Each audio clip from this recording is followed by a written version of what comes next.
For the longest time in my life, I didn't understand that you can't tell how healthy someone is just by looking at them. And now that I'm aware of it, people who still try to judge others' health by looking at their body irritate the heck out of me. Yes, being very underweight or very overweight is not good for your health. But there is so much going on in the middle, and we don't really talk about the middle. You know, all those people who don't eat perfectly clean and don't hit the gym 5 days a week, but also don't live glued to their sofa eating McDonald's and candy. So, is there a simple enough way to live healthy? Minus the egg whites and the marathons. Something maybe a little easier and more sustainable. As a former member of the Go Harder or Go Home club, I seriously had to rethink health once my body forced me to question my rather aggressive attitude towards health. So I asked myself, how do I be healthy? And I also asked ChatGPT the same question today. I have to say, we agreed on most things. Let's tackle the healthy ways one by one, starting with the topic I always get excited about, food. It's talked about so much, it really does your head in. But I believe it's pretty simple. Remember enough protein and fiber with every meal, and avoid processed food as much as you can. I first-handedly saw people in my family living long, healthy lives with these simple rules, so do we really have to overcomplicate it any more than this? Your diet really doesn't need to be perfect 100% of the time. Take it from me. I completely physically and mentally exhausted myself trying to stick to a perfect diet, only to realize that I no longer believe there is any such thing as a perfect diet. As long as you mostly stick to whole foods, protein and fiber, an occasional treat is not going to send you into an early grave, I promise. Speaking of treats, I have to admit I've always had a wicked sweet tooth, and that's why I wanted to share a tip I recently discovered that helps me a lot with my sweet cravings. Surprisingly, it's stupidly simple. Savory breakfast. I love pancakes or porridge for breakfast, and I usually make them quite healthy with no added sugar. Still, the sweet-ish taste kind of sets the tone for the rest of the day, and I'm definitely craving sweets more if I have a sweet breakfast. A game changer, especially around my period. Another game changer I really wanted to share is always bringing a snack. There is no chance on earth I would leave the house for longer than 3 hours without bringing something small, just in case I get hungry. Not only it saves you from eating something stupid, it also saves you money.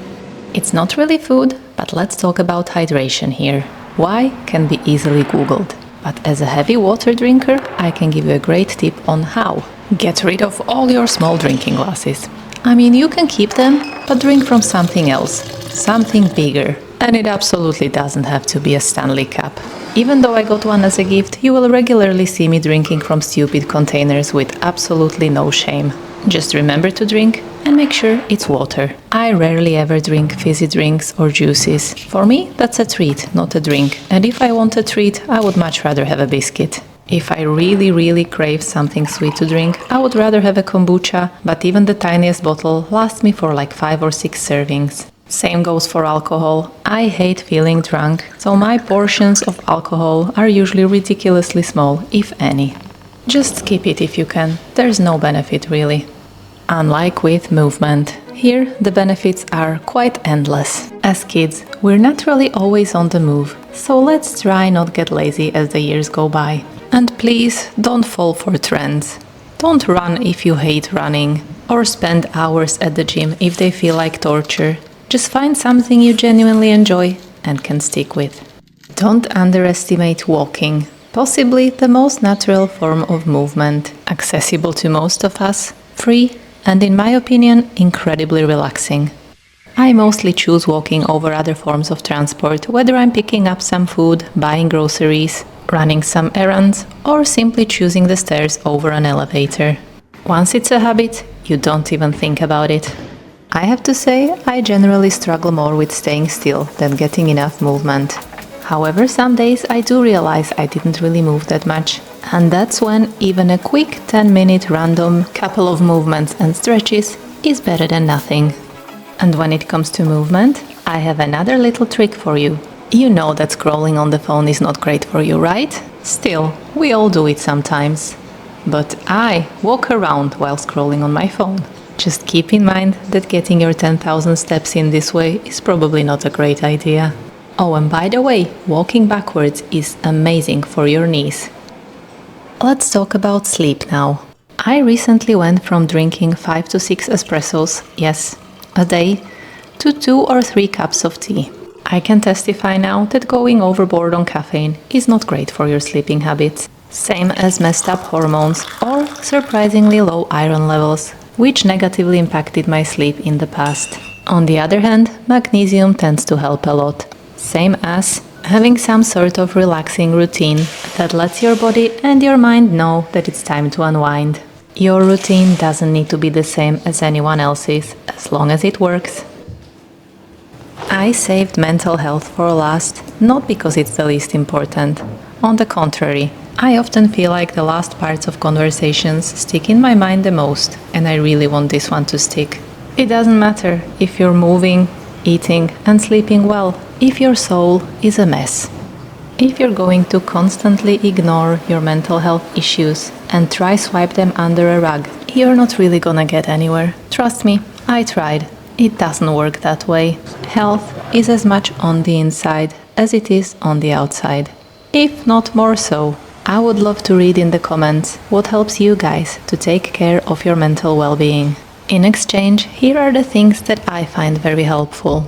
Spend as much of your time as possible outside and pay attention to the beautiful things around you, no matter how tiny or ordinary. Once you train your eyes to notice beautiful things that are tiny and ordinary, you will also notice the big, extraordinary beautiful things much more frequently. As a stubborn introvert, I often have to remind myself of the next one. Don't isolate yourself. Whether we like it or not, we are social animals. So find your crowd and stick with it. Healthy human connections can do way more for you than a low-fat diet ever could. Don't take life and yourself too seriously. Some of the best times in my life were had when I was looking like a total idiot. No one really cares, I promise. Try to keep a stupidly positive outlook on life and be gentle with yourself. Staying healthy shouldn't be another stressful chore in your life. At least that's the conclusion I came to. Feel free to disagree with me in the comments. Thanks for watching and see you soon.